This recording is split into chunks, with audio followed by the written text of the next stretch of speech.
Servis kereta memang naik atas jack lah. Kita tak ada buat kat bawah lantai. Sebab apa? Sebab ada kelebihan dia boleh kita servis kat atas jack macam ni lah. Kan? Mercedes AMG. Tengok rim pun AMG.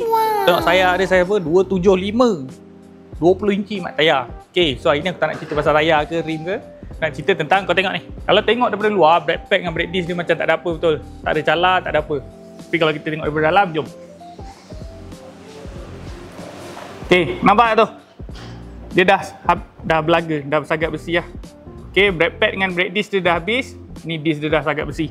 Okay, disc dia dah makan lah. Disc dia dah cala. Dah keluar besi dah tu. So sebab apa jadi macam ni? Sebab apa kita boleh jumpa walaupun padahal owner datang kat kita orang untuk servis saja. Macam ni kita boleh jumpa macam ni. Sebab kita tengok kereta kat mana? Kereta kat atas Kereta kat atas sebab apa? Sebab kat sini kat Transmart Autobahn kita kalau servis kereta memang naik atas jack lah. Kita tak ada buat kat bawah lantai. Sebab apa? Sebab ada kelebihan dia boleh kita servis kat atas jack macam ni lah. Sebab kita boleh buka cover yang ada kat bawah ni. Ni nampak ni cover gearbox kita buka. Cover engine kita buka, apa cover yang ada kat bawah ni pun kita boleh buka dan kita boleh check full undercarriage bawah kereta ni, suspension ke, tayar, tengok tayar dia makan tak makan, rata tak rata lah. Alright. Okay, so macam mana kita boleh jumpa brake disc dia problem walaupun customer ni datang untuk servis saja.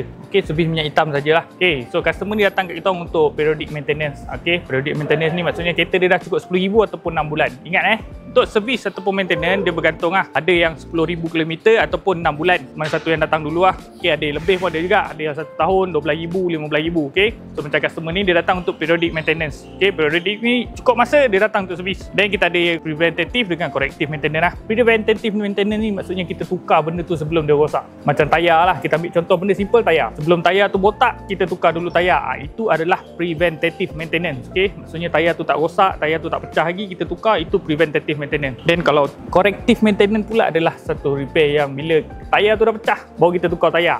Itu corrective maintenance. Sama jugalah untuk part-part coolant sistem korang ke, brake ke. Okay, so ingat bila korang datang ke workshop, mintalah diorang buat full check up kereta korang lah. Okay, benda tu rosak ke tak rosak ke, patut check ke tak patut check ke, check je. Okay, at least korang tahu kereta korang macam mana punya condition lah. Macam kereta customer ni datang untuk periodic maintenance. Okay, dia nak servis minyak hitam je. Brake pad tu memang owner tak perasan langsung. Bila kita check naik jack, kita tengok belah dalam, baru kita jumpa lah brake disc dia dah start makan ataupun dah cala, dah direct besi ke besi.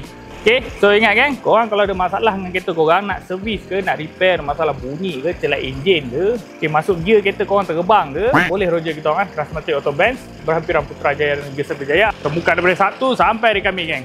Apa roger?